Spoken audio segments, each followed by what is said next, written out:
to my countrymen, just to give you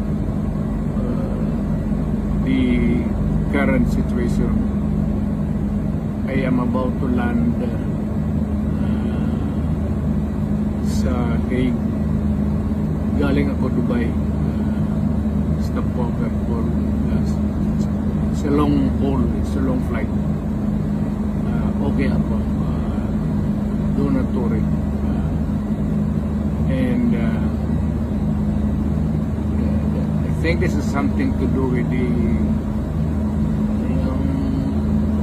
law and order noon.